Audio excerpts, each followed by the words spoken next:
Salut à tous, aujourd'hui on incorpore des manomètres de température d'huile et de pression d'huile à cette E46 dont le compteur est un peu trop pauvre.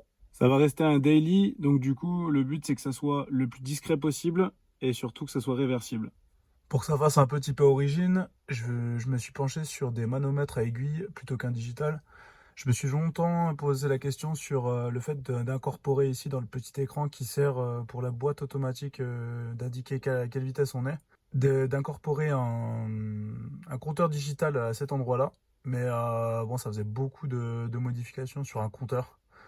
J'aime pas trop, et puis le retour à l'origine était globalement compliqué parce qu'il faut découper l'intérieur du compteur et du coup je voulais pas tout modifier à ce point-là. Je ne me voyais pas incorporer des manomètres dans les grilles d'aération, sachant que c'est hyper visible. Ici, il va y avoir un écran qui va être installé à la place de la clim et du lecteur d'origine. Donc du coup, la clim va passer ici. J'ai commandé un encastrement phase 2 ici pour avoir la clim qui va aller ici et qui se fixera parfaitement. Et le but, ça va être d'encastrer mes manomètres ici, dont le cendrier sert absolument à rien. Si vous avez encore l'autoradio d'origine ou même un accessoire, vous avez d'abord toutes les baguettes là à déclipser en commençant par celle-là. Ensuite, vous avez celle-là avec une vis qui est cachée derrière. Et pour accéder du coup au déblocage de l'autoradio qui viendra sortir ici.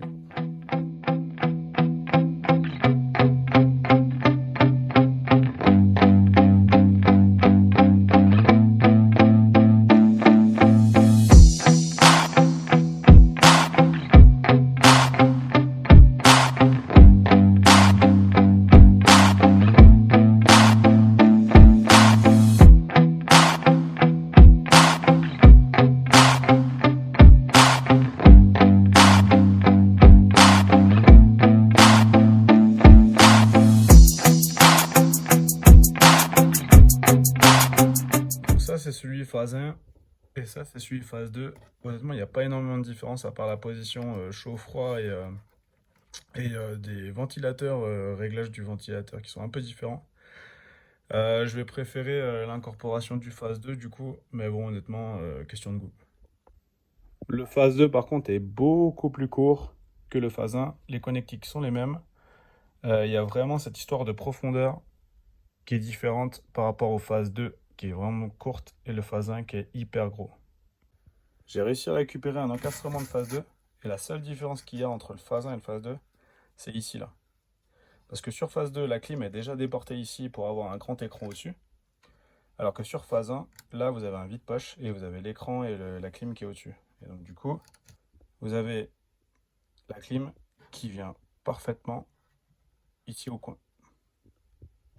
Aussi, c'est toujours bien d'en avoir un second, comme ça si vous voulez faire un retour aux origines, pas de problème. Pour faire passer les manomètres dans un cendrier qui est moins large que la taille des manomètres, j'ai dû découper l'arrière et du cendrier et aussi du support dans lequel le cendrier vient se mettre. J'ai utilisé la Dremel, honnêtement ça va super bien, ça fait une coupe quand même assez précise et assez droite, qui me permettra du coup de glisser, on va le voir après, ma plaque de carbone plus les manomètres incorporés à cette plaque de carbone dans le cendrier.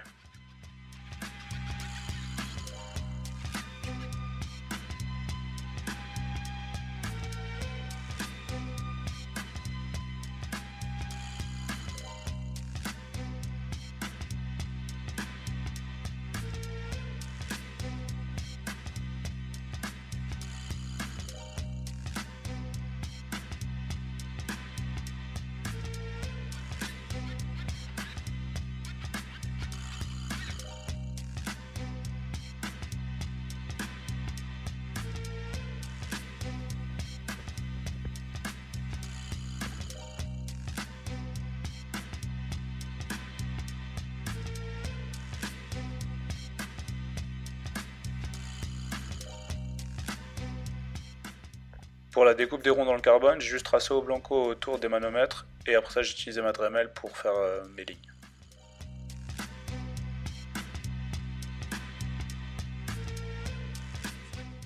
Rien de fou pour la connexion des manomètres, vous avez 4 fils et c'est bien expliqué avec la notice.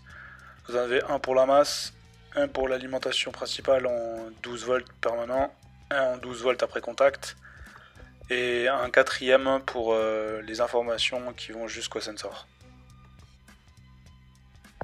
J'en ai aussi profité pour changer l'allume-cigare par une prise 12 volts USB.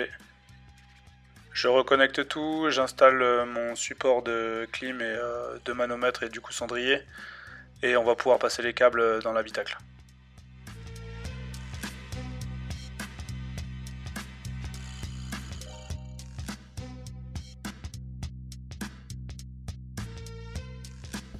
Donc j'ai fait passer mes 2 fils là tout le long, ici là derrière le truc noir, et après ça j'ai fait passer donc mon passe-câble dans le trou juste derrière, je vous montre après, jusqu'ici pour accrocher mes fils et les emmener direction la baie moteur. Donc j'ai mis cette tige à travers les tétons qu'on voit là pour emmener jusque dans l'habitacle, et après ça j'ai accroché mes fils tout con et j'ai tiré.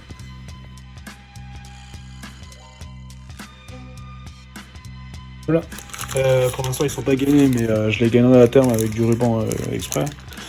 Là c'est un peu en attente, donc je les vais passer là tout le long de l'aile, je vais passer devant le phare, et là c'est toujours en attente parce que j'ai pas encore reçu donc le bouchon, donc un bouchon alu sur lequel viendra fixer les 2 sensors comme ça. L'avantage de ce bouchon, c'est que ça évite de percer à un endroit pour pouvoir fixer les sensors, enfin percer, tarauder, du coup le retour à l'origine reste assez compliqué, alors que là juste un bouchon à interchanger, c'est vraiment top.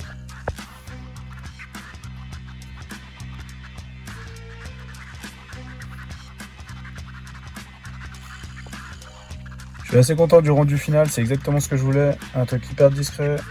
Donc le seul truc c'est que peut-être à terme je découperai cette petite barre là, je vais voir, parce que là on voit que c'est pas bien collé. Ça se voyait pas sur le cendrier étant donné que c'était noir derrière, mais honnêtement je suis hyper satisfait du rendu définitif. C'est discret comme je le voulais, c'est modifiable, remodifiable comme à l'origine, avec les petites prises USB ici aussi pour charger son téléphone, c'est top. Donc, voilà. Merci d'avoir suivi, et pour ceux qui veulent suivre les aventures de la E46, vous êtes les bienvenus à s'abonner et à mettre un petit like.